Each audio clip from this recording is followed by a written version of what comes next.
appearance of any type of impropriety. So, I don't know that expanding the court would have an impact. I know that's one of the things that's being discussed, but I'm not certain if that's the answer here. But I do say this, and Terry, I'd love to hear your thoughts on this.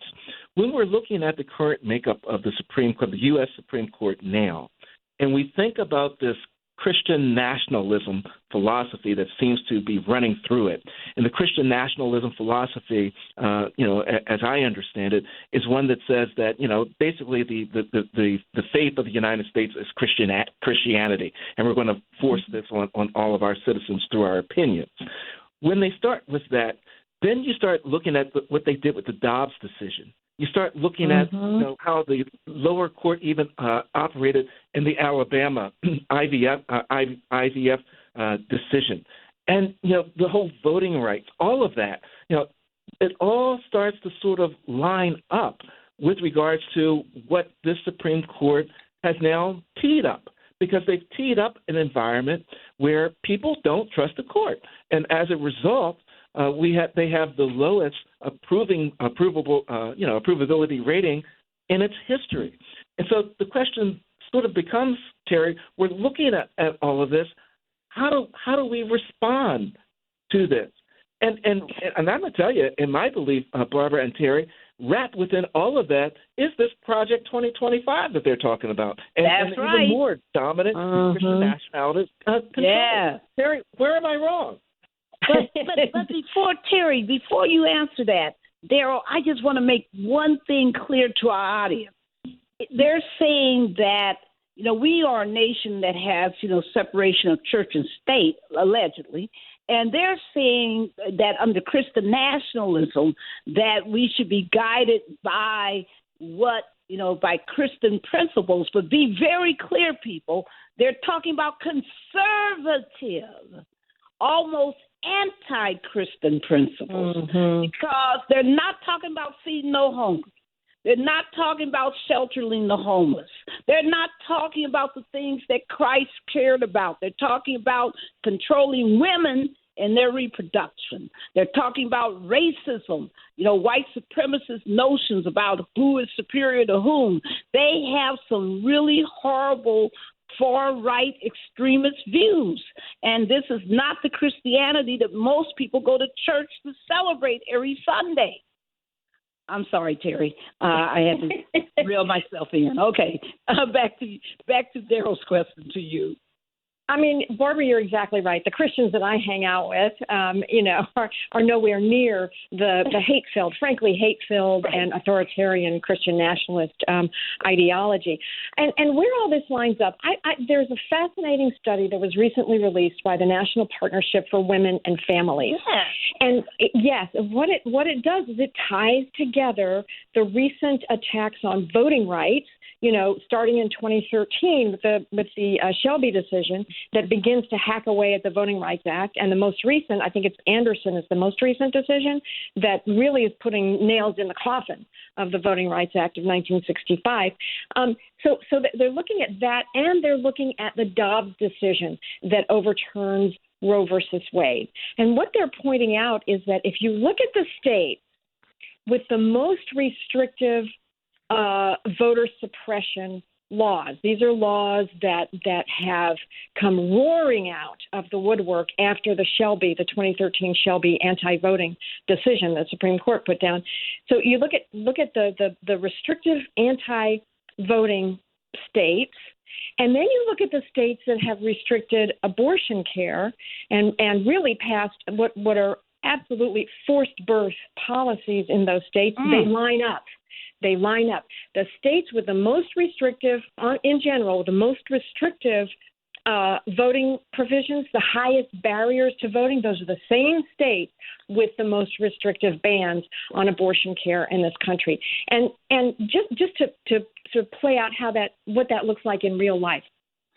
What we know is that when women are forced to carry a pregnancy to childbirth against their will, on average, women who are forced into birth experience higher rates of poverty, of food insecurity, housing insecurity, of mental health issues, and of ongoing reproductive health care illness. That's the result of forced birth policy, which the Dobbs decision says, hey, I'll use the state by state, they can decide. And, Alito, in one of the most remarkably hypocritical statements in his Dobbs decision, said, well, women are not without, agency. They can vote. But you look at the states where abortion bans have been implemented, those are states where it is hardest for women to vote. And once the abortion ban is put into place, it becomes harder and harder and harder for women to have any voice in their community. Why? And mental health issues, ongoing OBGYN health problems, poverty, housing insecurity, food insecurity.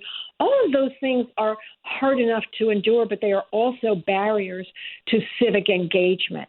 It makes it harder to vote. It makes it harder to pay attention to what's going on in your city council or in your school board or in your state legislature. So there's this complex, so sort of a web of suppression that is currently being woven by the Supreme Court's twin attitudes about A, voting, and B, women's access to reproductive health care. Wow. And Daryl and Terry, I just want everybody to also understand that the Alexander case that Terry was referring to, that the Supreme Court issued a few weeks ago, that we have been just really horrified by because it's such a bad and wrong-headed decision. But we wanted to make sure people understand that that case has a lot to do with this new case that just came out yesterday from the 11th Circuit, in which they struck down the Fearless Fund grants by, at least they, quote, issued a temporary injunction, a restraining order that basically says that this grant program set up by Black women to help Black women, because there's such a low percentage of entrepreneurs in this country, to give them special grants that Black women raise the money for, of $20,000 to start a business, that somehow that violates the 14th Amendment, which is what the Alexander case said about the racial redistricting, decision that was made by the lower court there in South Carolina, saying that, that the 14th Amendment, taking this whole doctrine that Roberts has been spewing, from the, students for fair elections, fair admissions case versus Harvard, and saying that the 14th Amendment bans any kind of racial programming that even helps Black folks, that seeks to equalize the playing ground, that seeks to make up for all this historic racism and all these evils that we still suffer from because of that. I mean, this decision, how did it strike you, Daryl? How did it strike you, Terry, when you heard about this, that this is what the 11th Circuit is saying to date? You want to go first? Yeah, let me just say, when I saw that decision, and I thought, so when private actors, these are private actors. This is not the state making racial distinctions. This is a private organization making racial distinctions.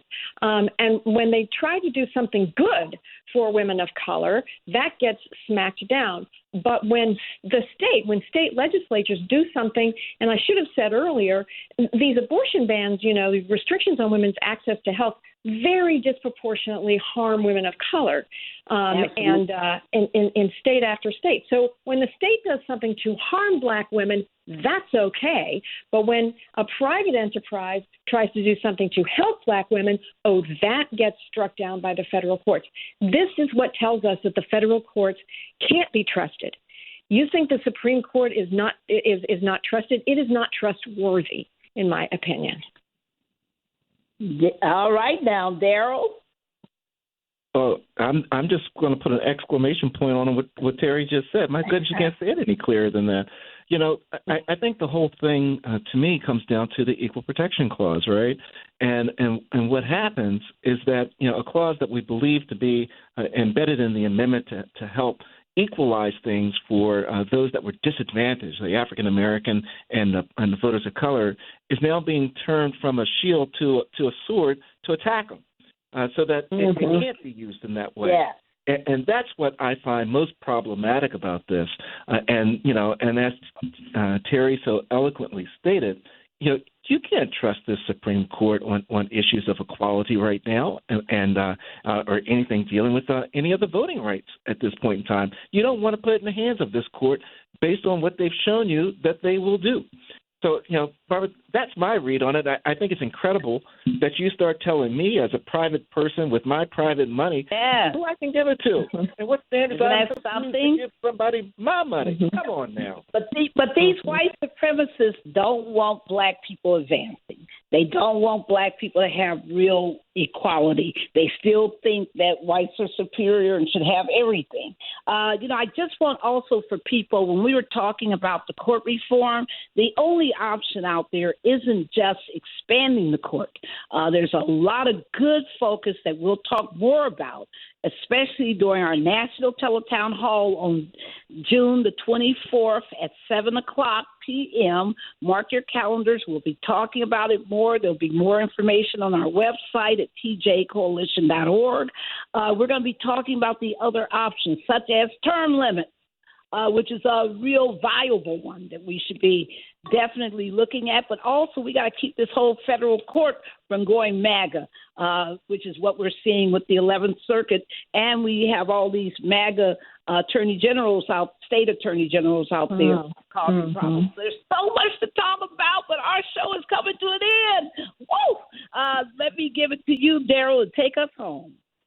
Thank you, Barbara. I certainly want to thank Lynn Whitfield for her participation on this show today, as well as Allison Neeswood and her participation. Obviously, the one and only Terry O'Neill, Attorney Terry O'Neill, a member of the board of the Transformative Justice Coalition.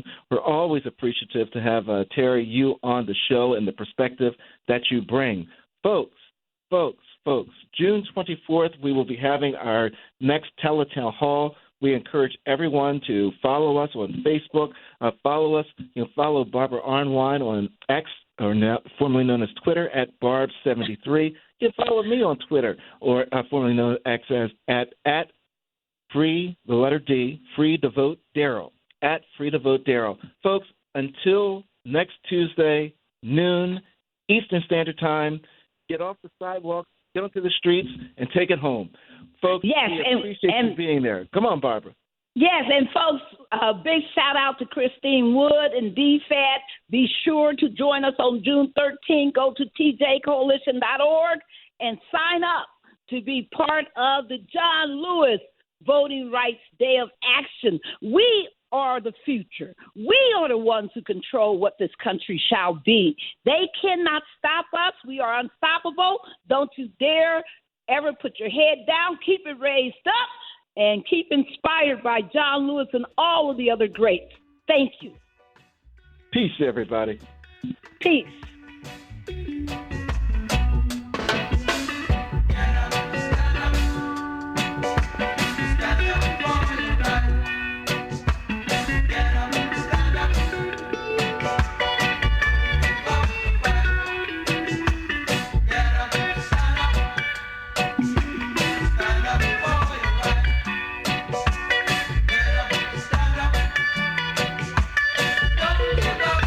The preceding program was paid for by Barbara Arnwine.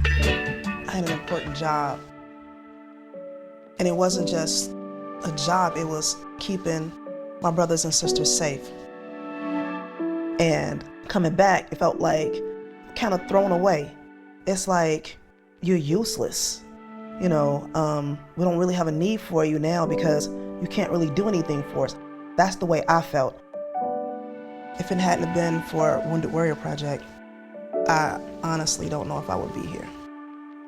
It was the camaraderie that I saw and had. It was like, I got my family back again. We all felt the connection, like that brother and sisterhood.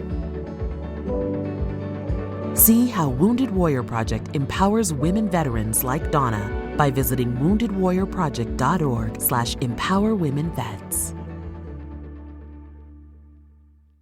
WOL Washington, D.C. W240.